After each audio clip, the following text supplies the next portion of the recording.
السلام علیکم ورحمۃ اللہ وبرکاتہ۔ ہر روز کی طرح آج پھر ہم لوگ ہدایت النحو کا درس نمبر 5 پڑھیں گے۔ تو آئیے سب سے پہلے ہم عبارت پڑھ لیتے ہیں، پھر اس کا ترجمہ کریں گے، پھر کچھ تشریحات پڑھیں گے۔ ھذا فصل النحو علم باصول يعرف بها احوال اواخر الكلم الثلاث من حيث الاعراب والبناء وكيفية تركيب بعضها مع بعض، والغرض منه صيانة الذهن عن الخطأ اللفظي في كلام العرب، وموضوعه الكلمة والكلام۔ یہ رہی عبارت۔ اب آئیے سب سے پہلے ترجمہ کر لیتے ہیں۔ اس کا ترجمہ یہ ہے، ھذا فصل، یہ فصل، النحو علم باصول يعرف بها احوال اواخر الكلم الثلاث من حيث الاعراب والبناء۔ یہ فصل ہے نحو کی تعریف کے بارے میں۔ اب نحو کی تعریف کر رہے ہیں مصنف علیہ الرحمہ، فرما رہے ہیں کہ نحو ایسے اصولوں کا جاننا ہے، نحو نام ہے ایسے اصولوں کا جاننا جس کے ذریعہ تینوں کلمے کے آخری حالت کو جانا جائے، من حیث الاعراب والبناء، معرب اور مبنی ہونے کی حیثیت سے، وکیفیت ترکیب بعضها مع بعض، اور بعض کو بعض کے ساتھ ملانے کی کیفیت کو جانا جائے۔ یہ رہی علم نحو کی تعریف۔ اب نحو کی غرض، والغرض منه صيانة الذهن عن الخطأ اللفظي في كلام العرب۔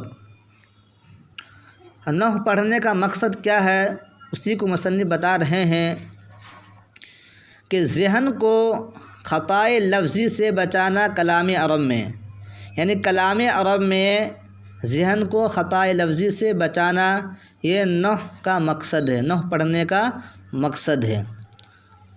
اب نحو میں کس چیز سے گفتگو کی جائے گی، اس کا موضوع کیا ہے، تو کہتے ہیں وموضوعه الکلمۃ والکلام، اور اس کا موضوع یعنی نحو کا موضوع کلمہ اور کلام ہے۔ یہ رہا ترجمہ۔ اب آئیے عبارت کا اجرا بھی کرتے ہیں اور تشریحات بھی پڑھتے ہیں، کیونکہ جب تک ہم اجرا نہیں کریں گے تب تک ہمیں عبارت پڑھنا نہیں آئے گا، اور نحو پڑھنے کا مقصد ہی ہے کہ ہم کو عبارت پڑھنا آ جائے۔ ھذا فصل، مصنف نے پہلے فرمایا تھا کہ ہم مقدمہ میں 3 فصلیں بیان کریں گے، اس میں سے پہلی فصل یہی ہے، یعنی ھذا فصل اول، یہ فصل اول ہے۔ فصل یہ مرفوع ہے، خبر واقع ہے۔ خبر کس کا ہے؟ خبر یہ مبتدا محذوف ھذا اسم اشارہ کا ہے۔ ھذا اسم اشارہ مبتدا، فصل موصوف، اول صفت، موصوف اپنی صفت سے مل کر خبر، مبتدا اپنے خبر سے مل کر جملہ اسمیہ خبریہ ہوا۔ تو یہاں پر ھذا فصل اول اصل عبارت ہے، یعنی یہ فصل اول ہے۔ فصل اول میں نحو کی تعریف کر رہے ہیں۔ مصنف نے اپنی کتاب میں سب سے پہلے تعریف کو بیان کیا، کیونکہ تعریف کے ذریعہ انسان آگے والے بات کو، آنے والے بات کو جان لیتا ہے کہ ہم آنے والی کتاب میں، آنے والے باتوں میں ہم کیا پڑھیں گے۔ تو مصنف نے تعریف میں اجمالاً بیان کر دیا کہ اس میں تینوں کلمے کے آخری حالت کے جاننے کا طریقہ اور بعض کو بعض کے ساتھ جوڑنے کا طریقہ پڑھیں گے۔ اسی لیے مصنف نے سب سے پہلے تعریف کو بیان کیا۔ النحو، نحو کا معنی مختلف ہے، جس میں سے ایک معنی قصد بھی ہے۔ یہ لغوی معنی ہے، لغوی معنی ہے قصد کرنا، اور اصطلاحی معنی ایک فن ہے۔ یہاں پر نحو سے مراد فن مراد ہے، نحو ایک فن ہے۔ اس کتاب کو یعنی نحو کو لغوی معنی سے بھی مناسبت ہے۔ مناسبت اس طرح ہے کہ نحو کا معنی قصد کرنا، تو اس کے ذریعہ ایسی چیز کی طرف قصد کی جاتی ہے جس کی وجہ سے فصاحت کلام میں، جس کے ذریعہ فصاحت کلام میں اہل عرب کی طرح ہو جائے۔ یعنی ہم نحو پڑھتے ہیں اسی مقصد سے، اس قصد سے کہ اہل عرب جس طرح عربی میں گفتگو کرتے ہیں اس طرح ہمیں گفتگو کرنا آ جائے اور عبارت پڑھنا بھی آ جائے۔ تو نحو کا معنی ہے قصد کرنا، تو ایسی چیز کی طرف قصد کی جاتی ہے اس کتاب کے ذریعہ، نحو کے ذریعہ، کہ جس کی وجہ سے فصاحت کلام میں اہل زبان، اہل کلام کی طرح ہو جائیں۔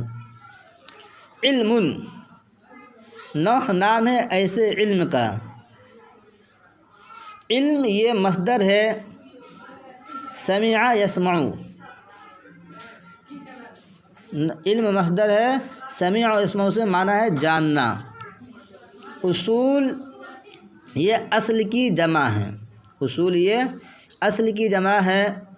اصل کہتے ہیں ما یبتنی علیہ غیر، یعنی جس پر کسی دوسری چیز کی بنیاد رکھی جائے، جس پر کسی دوسری چیز کی بنیاد رکھی جائے۔ تو اگر کوئی بلڈنگ ہو تو اس کی اصل جو جڑ ہوتی ہے وہ ہوتی ہے، پھر اسی پر اس کی بنیاد رکھی جاتی ہے۔ تو نحو میں جو باتیں آئے گی تو یہ ایک اصول ہے، جیسے کہ کل فاعل مرفوع، ایک اصول، ایک قاعدہ ہے کہ ہر فاعل مرفوع ہوتا ہے، ایک قاعدہ متعین ہو گیا۔ تو اب اس سے پتہ یہ چلے گا کہ جو بھی فاعل ہوگا وہ مرفوع ہوگا۔ اسی طرح کل مفعول منصوب، ہر مفعول منصوب ہوتا ہے، ہر مفعول منصوب ہوتا ہے۔ تو جب بھی مفعول آئے گا تو ہم اس کو منصوب ہی پڑھیں گے۔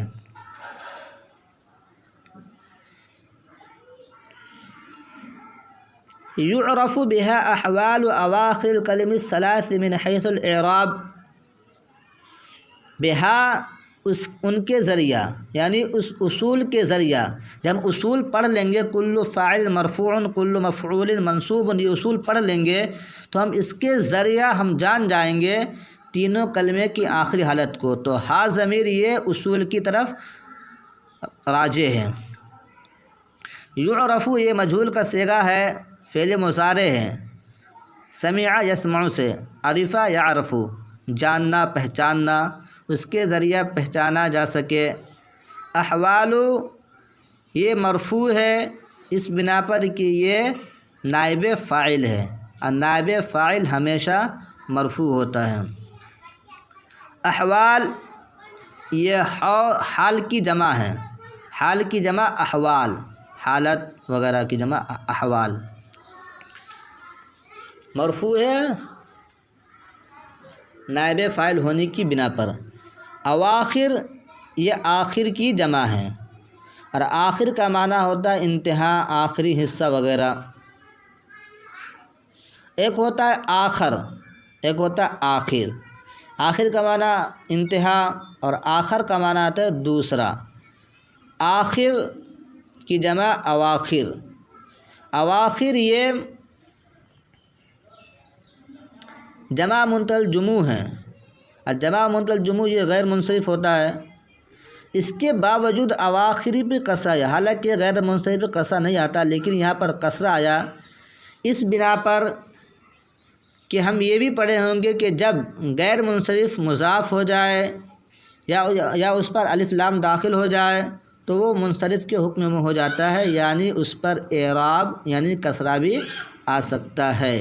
تو اواخر دیکھیے یہاں پر مضاف ہو گیا ہے الکلمی، کلم کی طرف مضاف ہوا، جب غیر منصرف مضاف کر دیا جائے تو اس پر کسرہ بھی آ سکتا ہے، تو لہذا یہاں پر کسرہ آنا جائز ہے، کیونکہ یہ مضاف الیہ مضاف ہے، مضاف الیہ مضاف ہے۔ احوال مضاف، اواخری مضاف الیہ مضاف۔ تو دیکھیے مضاف الیہ پہلے، تو مضاف الیہ پر کسرہ آتا ہے، تو یہاں پر کسرہ آئے گا۔ کلم، کلم یہ کلمہ کی جمع ہے، کلم یہ کلمہ کی جمع ہے، اس میں بھی بہت سارے اختلافات ہیں۔ جس اختلاف کو ہم الکلمۃ لفظ وضع لمعنی مفرد کی جب تشریحات پڑھیں گے تو وہاں پر اس اعتراض کو پیش کیا جائے گا اور اس کے دلائل بھی دیے جائیں گے۔ یہاں پر بس اتنی بات سمجھیے کہ یہاں پر آپ کلم کو کلمہ کی جمع مانیے، پھر جو اس پر اختلافات ہوں گے وہ آگے انشاءاللہ بیان کیا جائے گا۔ الکلم یہ مجرور ہے اس بنا پر کہ یہ مضاف الیہ ہے اواخر کی، اور الثلاثی یہ مجرور ہے کیونکہ یہ صفت ہے الکلم کی، تو جو اعراب موصوف کی ہے وہی صفت کی اعراب ہوتا ہے۔ یہاں پر ایک اعتراض ہے، اعتراض یہ کہ الکلم یہاں پر جمع ہے اور الثلاث یہ واحد ہے، حالانکہ یہ موصوف صفت ہے۔ جب موصوف الکلم جمع ہے تو صفت بھی جمع ہونی چاہیے، کیونکہ موصوف صفت میں مطابقت ضروری ہے۔ جب مذکر ہو تو مذکر اور مؤنث ہو تو مؤنث، جب موصوف مذکر ہو تو صفت بھی مذکر ہوتا ہے، جب موصوف مفرد ہو واحد ہو تو صفت بھی مفرد اور واحد ہوتا ہے، اور جب موصوف جمع ہو تو صفت بھی جمع ہوتا ہے۔ حالانکہ یہاں پہ الکلم جمع ہے، الثلاث یہ واحد ہے، آخر ایسا کیوں؟ تو یہاں پر اس کا جواب یہ دیا گیا ہے کہ یہاں پر مطابقت ہے۔ مطابقت اس طرح ہے کہ الکلم یہ جمع ہے، الثلاث یہ تین کے معنی میں ہے، اور تین کے معنی میں یہ جمع تو نہیں ہے لیکن اس کے اندر جمع کا معنی پایا جا رہا ہے۔ جب جمع کا معنی جس کے اندر پایا جائے تو وہ جمع کی صفت بننے کی صلاحیت رکھتا ہے، لہذا الکلم کی صفت الثلاث ہے، یہ درست ہے۔ من حیث الاعراب، تینوں کلمے سے مراد کیا ہے؟ تینوں کلموں سے مراد اسم فعل حرف، کہ اسم کے آخر میں کیا آئے گا؟ فتحہ آئے گا یا ضمہ آئے گا یا کسرہ؟ کیا آئے گا؟ کس طرح جانیں گے؟ جب ہم اس کتاب کو سمجھ کر پڑھ لیں گے تب ہم جان جائیں گے کہ اسم کے آخر، جیسے کہ جاءنی زید، میرے پاس زید آیا، تو زید پر ضمہ جو ہے، ضمہ کیوں آیا یہ ہم جب پڑھیں گے تب ہم کو معلوم ہے، کیونکہ ضمہ اس لیے آیا کہ زید فاعل ہے، فاعل مرفوع ہوتا ہے، یہ ہمیں نحو کے ذریعہ معلوم ہوگا۔ پھر یفعل فعل مضارع ہے، اس پر یفعل پر ضمہ کیوں آیا؟ یفعل کیوں نہیں ہوا؟ یفعل کیوں نہیں ہوا؟ یفعل کیوں ہے؟ تو ہم اس کتاب کے ذریعہ جانیں گے کہ یفعل مرفوع ہے کیونکہ یہ ناصب و جازم سے خالی ہے۔ اسم فعل حرف تینوں کلمے کی آخری حالت کو معلوم کیا جاتا ہے، جیسے کہ تمام حروف معرب ہے، یہ تمام حروف مبنی ہیں، تو مبنی پر کیا آتا ہے؟ ضمہ آتا ہے، جو بھی کچھ وہ آخر میں انشاءاللہ سب پڑھیں گے تو بات آپ کو معلوم ہے۔ یعنی تینوں کلموں سے مراد اسم فعل حرف ہے۔ یہ نحو، علماء نحوی یعنی نحو کے جاننے والے یہ آخری کلمے سے بحث کرتے ہیں کہ آخری کلمے پر کیا آئے گا، اس کے علاوہ بیچ میں سمیع میم پر کسرہ کیوں ہے، یہ نحو کا کام نہیں، یہ صرف کا کام ہے۔ یہ علماء صرف اس سے بحث کرتے ہیں کہ سمیع میں میم پر کسرہ کیوں، نصارہ صاد پر فتحہ کیوں، فتح میں تا پر فتحہ کیوں۔ یہ صرفی حضرات کا کام ہے کہ بیچ والے کلمے سے بات کرنا، لیکن نحوی حضرات یہ آخری کلمے سے بحث کرتے ہیں کہ جاءنی زیدن پر جو زید پر جو ضمہ ہے وہ ضمہ کیوں آیا۔ من حیث الاعراب، اعراب کی حیثیت سے کہ اعراب کیا آئے گا نہیں آئے گا، والبنا اور معرب اور مبنی کی حیثیت سے۔ حیث جیسا کہ آپ کو معلوم ہے کہ یہ اسماء ظروف میں سے ہے، اور اسماء ظروف مبنیات میں سے ہے، مبنی الاصل کے مشابہ، لہذا یہ بھی مبنی ہے، تو حیث یہ ضمہ پر مبنی ہے۔ من حیث سو ہی پڑھیں گے، یہ مجرور نہیں ہو سکتا۔ لفظاً مرفوع ہے لیکن محلاً منصوب ہے، محلاً اس بنا پر کہ یہ من اس پہ داخل ہے۔ اعرابی، اعرابی اس لیے کہ یہ مضاف الیہ ہے، حیث مضاف ہے، مضاف الیہ ہمیشہ مجرور ہوتا ہے۔ اعراب کسے کہتے ہیں؟ الاعراب یعنی الاظہار، ظاہر کرنا، یہ لغوی معنی ہے۔ اور اصطلاحی معنی اعراب کا یہ ہے کہ عوامل کی وجہ سے وہ اثر ظاہر یا مقدر جس کو عامل کلمے کے آخری میں پیدا کرے، جس کو عامل کلمے کے آخری میں پیدا کرے، اس اثر کو اعراب کہتے ہیں۔ جیسے کہ ضرب زید، زید نے مارا، تو ضرب یہ زید پر ضمہ دیا یعنی ایک اثر دیا، اسی اثر کو اعراب کہتے ہیں۔ جیسے رأیت زیدن، زیدن پہ فتحہ ہے، تو یہ فتحہ یہ ایک اثر ہے، یہ کس بنا پر ہے؟ کیونکہ رأیت فعل و فاعل ہے، وہ مفعول ہے، مفعول منصوب ہوتا ہے، تو جو فتحہ اور کسرہ یا ضمہ دکھ رہا ہے آپ کو آخری کلمے پر، اسی اثر کو اعراب کہتے ہیں۔ والبنا، بنا یہ کسے کہتے ہیں؟ یعنی کلمے کا ایک حالت پر قائم رہنا عوامل کے بدلنے کے وقت، اسی کو بنا کہتے ہیں۔ وکیفیت ترکیب بعضها مع بعض، اور بعض کو بعض کے ساتھ جوڑنے کے طریقہ جانا جاتا ہے علم نحو میں۔ کیفیت مرفوع ہے، یہ مرفوع اس بنا پر ہے کہ اس کا عطف احوال پر ہے، اور ترکیبی مجرور ہے اس بنا پر کہ مضاف الیہ کیفیت و مضاف کا، اور بعض یہ مجرور ہے اس بنا پر کہ یہ مضاف الیہ ترکیب کا، اور مع بعض میں مع بعض، بعض مجرور اس بنا پر ہے کہ یہ مضاف ہے مع کا۔ کیفیت، کیفیت کا معنی آتا ہے طریقہ۔ کیف یہ اسم ہے، اسی اسم کو یا لگا کر مصدر بنا دیے کیفیت، اسے مصدر صناعی کہتے ہیں، اسے مصدر صناعی یعنی وہ مصدر جس میں یائے نسبتی لگا کر مصدر بنایا گیا، وہ اسم جس میں یائے مصدری لگا کر مصدر بنا دیا گیا ہو۔ کیف سے کیفیت، یہ یا جو دکھ رہا ہے اسے یائے مصدری کہتے ہیں، اور اس مصدر کو مصدر صناعی یعنی مصدر نہیں تھا اسے مصدر بنایا گیا ہے یائے نسبتی لگا کر۔ کیفیت یہ کون سا مصدر ہے، کس باب سے ہے؟ یہ باب تفعیل سے ہے۔ باب تفعیل کے 3 مصدر آتے ہیں، 4 مصدر آتے ہیں، ایک تفعیل کے وزن پر، ایک فعال کے وزن پر جیسے کہ کذاب، وکذبوا بآیاتنا کذابا، اور ایک فعال کے وزن پر جیسے کہ سلام کلام، اور ایک تفعیلتن کے وزن پر جیسے کہ تبصرۃن۔ تبصرہ یہ مصدر ہے باب تفعیل سے ہی ہے، اسی سے مبصر، مبصر اسی سے آتا ہے تبصرہ سے۔ تو کیفیت یہ تبصرۃن کیفیتن، کیفیتن تبصرۃن کے وزن پر ہے۔ ترکیب یہ باب تفعیل کا مصدر ہے، جوڑنا، مرکب کرنا۔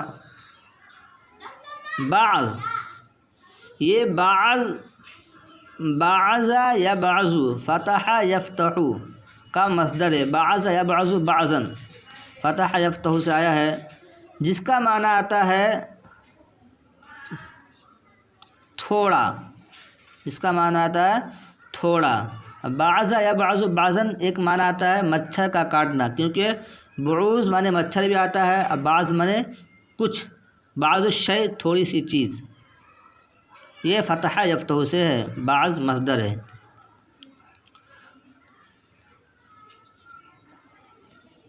مع بعض، بعض کو بعض کے ساتھ جوڑنے کا طریقہ معلوم ہوتا ہے، جیسے کہ مثال دے رہے ہیں، جیسے کہ ایک زید دار دخل فی، زید ہے، دار ہے، دخل فی ہے، یہ کلمے ہیں، یہ کلمے الگ الگ ہیں، تو اس کو جوڑیں گے کیسے؟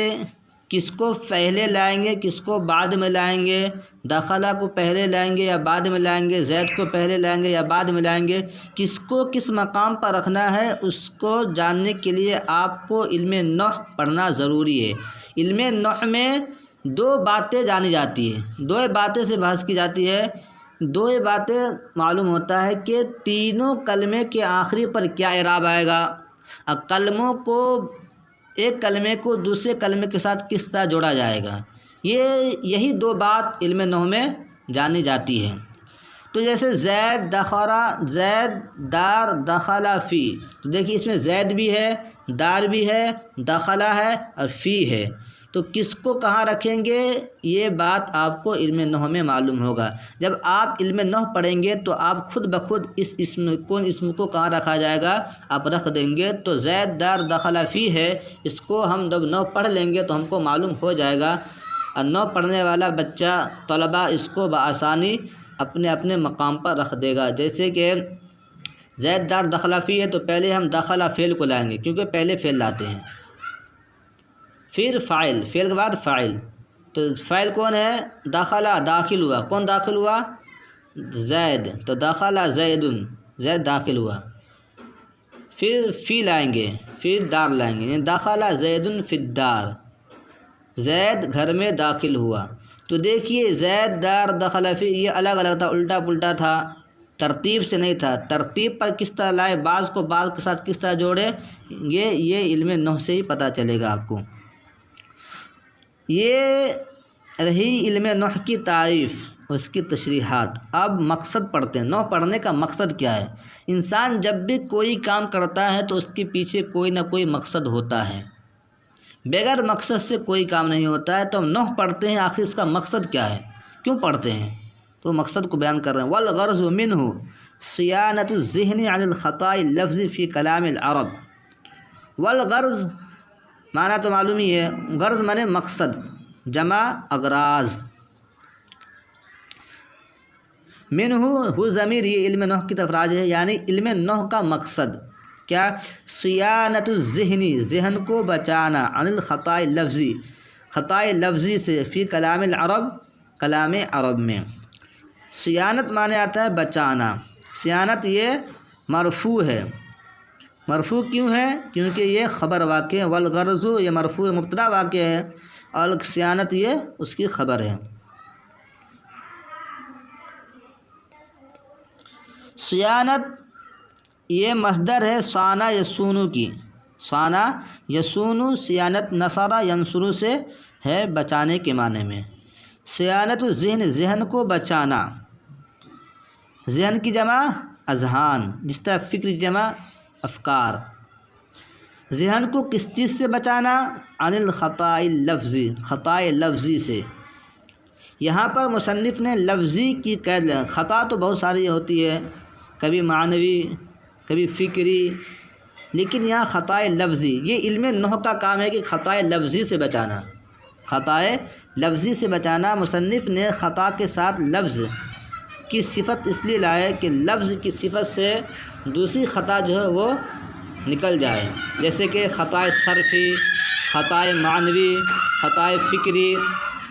خطائے صرفی سے بچنا یہ علم صرف میں ہوتا ہے، خطائے معنی یہ علم معانی اور علم بیان میں ہوتا ہے، اور خطائے فکری سے بچنا یہ علم منطق میں ہوتا ہے، خطائے فکری سے بچنا یہ علم منطق میں ہوتا ہے۔ لیکن نحو میں جو جس خطا سے بچی جاتی ہے وہ خطائے لفظی، خطائے لفظی، کہ جاءنی زیدن پہ زیدن پڑھے نہ کہ جاءنی زیدن پڑھے، زیدن نہ پڑھے، اس بات سے بچنے کے لیے ہم یہ علم نحو پڑھتے ہیں۔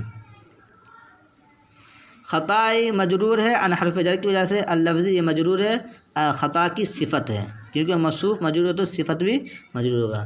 اللفظ ایک ہو گیا لفظ، یا جو دکھ رہا ہے، یا جو دکھ رہی ہے وہ یا نسبتی ہے، یا نسبتی ہے۔ فی کلام العرب، مصنف نے خطا کے ساتھ ایک لفظی کی صفت لائے اور دوسری صفت فی کلام العرب، یعنی کلام عرب میں، کلام عرب میں، کلام عرب کی قید سے غیر کلام عرب جیسے کہ کلام عجم ہے یہ نکل گئے۔ ہم یہ پڑھتے ہیں تاکہ عربی کلام میں لفظی غلطی سے بچے، نہ کہ ہندی یا انگلش کلام میں۔ کلام یہ باب تفعیل کا مصدر ہے، جیسے کہ سلام کلام، ابھی میں نے بتایا پہلے۔ عرب یہ ایک دیش کا نام ہے۔ یہ رہا نحو پڑھنے کا مقصد۔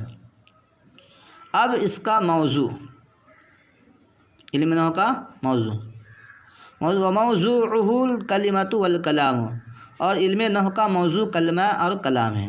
دیکھیے ہر چیز کا موضوع ہوتا ہے، ہر چیز کا موضوع۔ اگر کوئی مستری ہو جو دیوال وغیرہ جوڑتا ہے تو اس کا بھی موضوع ہے، وہ موضوع کیا ہے؟ دیوال وغیرہ جوڑنا۔ کوئی لکڑہارا ہو تو اس کا موضوع ہے لکڑی کو کاٹنا۔ کوئی بڑھئی ہو تو اس کا موضوع ہے لکڑی کو چھیل چھال کر اچھے سے صاف کر کرسی وغیرہ بنانا۔ ہر چیز کا موضوع ہوتا ہے۔ ایسے ڈاکٹر کا موضوع ہے انسان کا بدن۔ وہ ڈاکٹر انسان کے بدن ہی جو کام کرتا ہے کہ انسان بیمار ہے تو کون سی دوا دی جائے گی، یہ اس کا موضوع، اسی سے بحث کرتا ہے۔ تو جس علم کا جو موضوع ہو وہ اسی سے بحث کرتا ہے۔ اور علم نحو کا موضوع کلمہ اور کلام ہے، کیونکہ اس میں کلمہ اور کلام سے ہی بحث کیا جائے گا۔ اس میں پوری کتاب دیکھیں، اس میں آپ کو کلمہ ہی ملے گا یا کلام ہی ملے گا۔ کلمہ اور کلام کے علاوہ کچھ نہیں ہے، کلمہ اور کلام سے ہی بحث کریں گے۔ تو علم نحو کا موضوع کلمہ اور کلام۔ وموضوعہ، موضوع یہ مفعول، اس مفعول کا صیغہ ہے وضع یضع فتح یفتح سے ہے، مفعول موضوع مفعول کا صیغہ ہے۔ الکلمۃ کلمہ الفاظ، والکلام یہ کلام باب تفعیل کا مصدر ہے، جیسے کہ ہم نے ابھی کہا آپ کو۔ موضوع یہ مرفوع ہے اس بنا پر کہ یہ مبتدا ہے۔ الکلمۃ والکلام یہ مرفوع ہے اس بنا پر کہ یہ خبر ہے۔ مبتدا خبر دونوں کے دونوں مرفوع ہوتے ہیں۔ یہیں سے ہم اپنی بات ختم کرتے ہیں۔ اگر ہماری یہ ویڈیو آپ کو اچھی لگے تو ہمارے مائی ضیاء نیٹ ورک چینل کو سبسکرائب کریں تاکہ ہماری اچھی ویڈیو آپ کے سپرد ہوتی رہے۔ السلام علیکم۔